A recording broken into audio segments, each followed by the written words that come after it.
Hello everyone, এখন আমি আসছি কোথায় আসছি অবশ্য জায়গাটার নামটাই ভুলে গেছি। তোমরা দেখো তো জায়গাটা চিনতে পারো নাকি? সকলকে জানাই দীপাবলির অনেক অনেক শুভেচ্ছা। কেমন আছো বন্ধুরা? আমি আবারও চলে আসলাম তোমাদের সাথে নতুন একটি ব্লগ ভিডিও নিয়ে। তো কালী পূজা উপলক্ষে আমি সারাদিন কী করলাম, কোথায় কোথায় ঘুরলাম সেটি থাকছে এই পুরো ব্লগে। কালী পূজা উপলক্ষে আমি প্রথমে গিয়েছিলাম কালকে আমাদের দিনাজপুরের ফুলতলা শ্মশানঘাটে। ফুলতলা শ্মশানঘাটে আমাদের দোকান দেওয়ার কারণে আমাকে 2বার যেতে হয়েছিল। তো বিকালবেলা যাওয়ার পরে নৌকা দেখার পরে আমি নৌকাতে উঠেছিলাম। নৌকা থেকে উঠে আসার পরে মায়ের দর্শন করলাম। তার আগেও একবার দর্শন করেছিলাম, কিন্তু তখন আমি ভিডিও করতে পারিনি, ভুলে গিয়েছিলাম।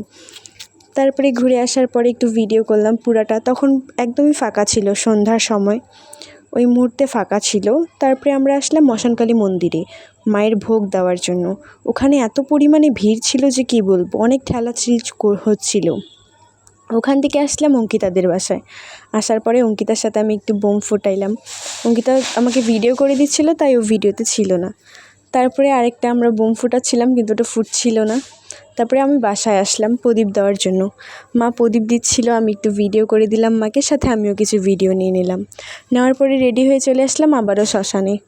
আসার পরে দেখছি প্রায় ভিড় হালকা হালকা হয়েছে। শ্মশানে অনুষ্ঠান হচ্ছিল, তাই অনেকটা ভিড় ছিল। এখানে সবাই মোমবাতি দিচ্ছিল, ওপাশে গান হচ্ছিল, আমাদের মেঘা দিদি গান গাচ্ছিল। গাওয়ার পরে ওখানে অনেকক্ষণ অনুষ্ঠান হচ্ছিল, আমি আর বেশিক্ষণ দাঁড়াইনি। তারপরে চলে আসলাম দোকানের সামনে পুরো মেলাটা ঘোরার জন্য। আর যেখানে দাহ করা হয় ওখানে সবাই মোমবাতি জ্বালিয়ে যারা মারা গেছে তাদের স্মরণ করে। ওখানে একটু ভিডিও করলাম, করার পরে সামনে চলে আসলাম মেলাতে কিছুক্ষণ ঘুরলাম। ঘোরার পরে দোকানে বসবো ভাবলাম।